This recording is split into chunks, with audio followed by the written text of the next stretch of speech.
तो दोस्तों जैसा कि इटर्नल एम्परर की सीजन 1 एंड हो चुका है, इस वजह से उसकी जगह पे मैं इस चैनल पे और एक नई डांगहुआ को एक्सप्लेन करने वाला हूँ जो कि सोल लैंड की तरह ही है। यकीनन ये डांगहुआ आप लोगों को पसंद आएगा। तो कहानी की शुरुआत में हमें एक अंडरग्राउंड डीमन एम्प्रेस को दिखाई जाती है जो कि कई हजारों सालों बाद जाग चुकी थी और इसकी जागने की वजह हमारी इस डांगहुआ की हीरो किंगनान है। और फिर हम नीचे और दो कल्टिवेटर्स को देखते हैं जिनमें से एक तो हमारी हीरो किंगनान था और दोनों ही ये सभी चीजों को देख रहा था। इसी के साथ साथ तो इविल एम्प्रेस भी तुरंत ही अपनी पावर के साथ उन लोगों के ऊपर हमला कर देती है। ये देखते ही किंगनान और वो लड़की अपनी पावर से एक शील्ड को क्रिएट करते हुए उससे बचने की कोशिश तो करती है लेकिन वो ऐसा नहीं कर पाती है। और फिर किंगनान और उसकी साथ वाली लड़की उस इविल एम्प्रेस से फाइट करने की कोशिश तो करती है लेकिन असल में वो इविल एम्प्रेस भी कम पावरफुल नहीं थी। वो उनकी अटैक्स को काफी आसानी से रोकते हुए उनके ऊपर अटैक भी कर रही थी। और फिर किंगनान अपनी काइसर शॉर्ट स्पिरिट से उस इविल एम्प्रेस के ऊपर अटैक करता है पर इविल एम्प्रेस उसकी अटैक को काफी आसानी से खत्म करते हुए उसकी गले को तुरंत ही पकड़ लेती है। किंगनान भी और ज्यादा कुछ नहीं कर पाता, वहीं पे पकड़ा जाता है। पर किंगनान अभी भी हार मानने वालों में से नहीं था। इस वजह से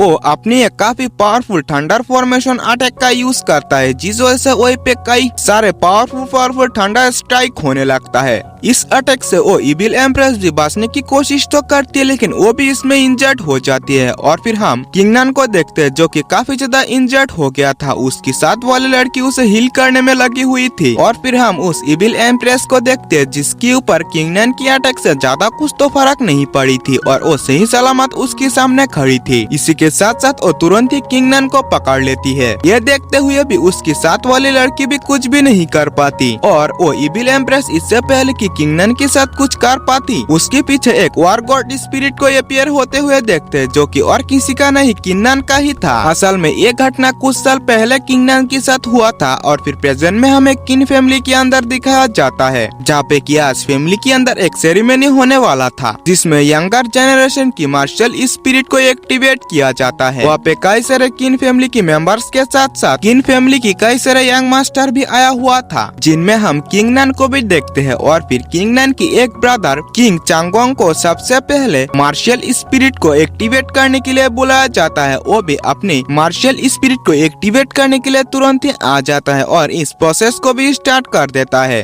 जहाँ पे ये प्रोसेस एक्टिवेट होते उन पिलर्स के अंदर से स्पिरिचुअल एनर्जी किंग चैंग की बॉडी में एंटर होने लगता है। और फिर कुछ ही देर बाद वहीं पे हम एक व्हाइट टाइगर को अपीयर होते हुए देखते हैं जो कि किंग चैंग की मार्शल स्पिरिट था और इसकी लेवल 5 सोल बीट पर था। ये देखने की बात तो किंग फैमिली की एल्डर्स के साथ साथ वहाँ पे मौजूद किंग फैमिली की सभी मेंबर्स ही किंग चैंग की तारीफ करने लगे थे। और फिर फाइनली बारी आती है किंगनान की जिसे स्टेज में जाते हुए देखकर वहाँ पे मौजूद किंग फैमिली की मेंबर्स बात करने लगता है। किंगनान जो है वो बचपन से ही काफी ज्यादा टैलेंटेड रहा है लेकिन उसकी जो मार्शल स्पिरिट है वो सबसे बेस्ट होगा। और फिर किंगनान भी अपनी मार्शल स्पिरिट को एक्टिवेट करने की जो प्रोसेस है उसे स्टार्ट कर देता है। इस प्रोसेस को एक्टिवेट होते ही वहाँ की जो सिचुएशन था वो अचानक से चेंज होने लगा था मानो कि किंगनान की स्पिरिट सबसे बेस्ट होगा। और फिर ये प्रोसेस कंप्लीट होने के बाद हम किंगनान की मार्शल स्पिरिट को ही पे एक्टिवेट होते हुए देखते हैं जो कि ग्रेट ऑन की एक वेपन मार्शल स्पिरिट था यानी कि ऑन सोल बीट लेवल की एक मार्शल स्पिरिट। इसे देखने की बात तो वहाँ पे मौजूद किसी को भी यकीन नहीं होता क्योंकि किंगनान तो बचपन से ही काफी ज्यादा टैलेंटेड रहा है, उसकी ऐसी मार्शल स्पिरिट कैसे हो सकती है? ये तो पूरी तरीके से नामुमकिन है। किंगनान की ऐसी सिचुएशन के देखकर फैमिली की जितने भी किंगनान की भाई था वो उसकी मजाक उड़ाते हुए कहने लगता है मुझे पता था कि ये किंगनान पूरी तरीके से बेकार है क्योंकि ग्रेट वन की एक मार्शल स्पिरिट को एक्टिवेट कर पाया। इसी के साथ साथ फैमिली से जितना भी रिसोर्सेस इसे मिला वो पूरी तरीके से बेकार गया। अगर वो मुझे मिलता तो मैं यकीनन अच्छा रिजल्ट लाता। बट ये सभी चीजें देखने की बाद किंगनान तो वहाँ से सीधा ही चला जाता है। और फिर किंग चैंग कहने लगता है मैंने सुना है फैंग फैमिली की जो यंग मास्टर है उसके पास भी 5 ग्रेड की एक मार्शल स्पिरिट मौजूद है और किन फैमिली के पास मेरे पास 5 ग्रेड की मार्शल स्पिरिट मौजूद है। तो तुम सबको डरने की की जरूरत नहीं है, तुम सबके साथ मैं खड़ा हूँ। ये सुनने की बात तो किन फैमिली की बाकी सभी मेंबर्स उसके साथ आने लगता है और फिर यहाँ से सीन शिफ्ट होता है। हमें वही तीनों मेंबर्स को बात करते हुए दिखाया जाता है जो कि किन्नन के बारे में बात कर रहा था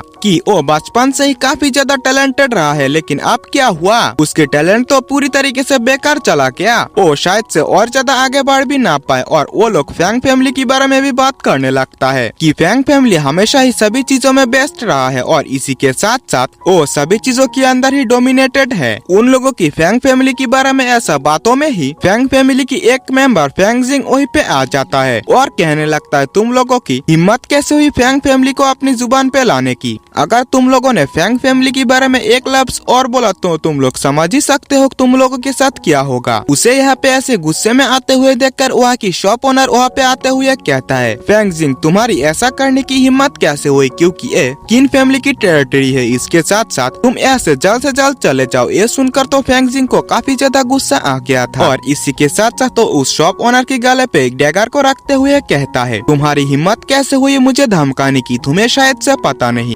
लगभग 1 महीने से भी कम टाइम के अंदर अंदर पूरी लिशुई सिटी का नाम फैंग होने वाला है और ये बात अपनी दिमाग में अच्छी तरह से घुसा लो। और फिर यहाँ से सीन शिफ्ट होता है और हमें कल्टीवेशन करते हुए किन्नन को दिखाया जाता है जो कि अपनी कल्टीवेशन को करते हुए कहता है मेरी एब्जॉर्बिंग प्रोसेस और मेरी कल्टीवेशन तो काफी ज्यादा स्लो है, अगर ऐसा चलता रहा तो कैसे चलेगा, मैं तो भैया पूरी तरीके से बेकार हो जाऊंगा। अपनी मार्शल स्पिरिट को देखते हुए कहता है अच्छा हुआ कि ये सही है, मैं पूरी तरीके से बेकार तो नहीं हूँ, चाहे जैसे भी हो मैं जैसे तैसे अपनी कल्टीवेशन कर सकता हूँ, इसी के साथ मैं आगे बढ़ूंगा। और वो अपनी पास्ट की मेमोरी को याद करने लगता है जहाँ पे एक फाइट में उसकी बॉडी में वॉर गॉड की स्पिरिट आ गया था और वो वॉर गॉड कह रहा था कि मैं इस बात का इंतजार कर रहा हूँ कि तुम मुझे कब एक्टिवेट करोगे। और फिर से हम किन्नन को देखते जो कि यही सोच रहा था कि मेरी इस पावर के साथ वॉर गॉड की स्पिरिट को एक्टिवेट करना काफी ज्यादा मुश्किल होगा, पर ये इम्पॉसिबल भी नहीं है। इस प्रोसेस में अगर कुछ भी हुआ तो मुझे सीरियस तरीके से इंजर्ड भी होना पड़ सकता है। और तो और ये फैंग फैमिली मेरी फादर और मेरी अंकल के ऊपर काफी ज्यादा प्रेशर डाल रहा है, इस वजह से मुझे ये रिस्क तो किसी तरह लेना ही होगा और इसके अलावा भी मेरे पास और रास्ता ही कहाँ है। और वो वॉर गॉड की स्पिरिट को एक्टिवेट करने की प्रोसेस स्टार्ट कर देता है जहाँ पे इस प्रोसेस में वो काफी सीरियस तरीके से घायल भी हो जाता है, बट फिर भी वो इस प्रोसेस को कंटिन्यू रखता है। इस प्रोसेस को करते हुए वो फाइनली वहीं पे बेहोश भी हो जाता है। उसे अभी भी पता नहीं होता कि वो इस प्रोसेस में कामयाब हुआ भी या नहीं, पर हम वहीं पे वॉर गॉड की स्पिरिट को देखते जो कि फाइनली एक्टिवेट हो गया था, यानी कि फाइनली किन्नन इस प्रोसेस में कामयाब हो गया था। और किन्नन की इसी कामयाबी के साथ साथ ये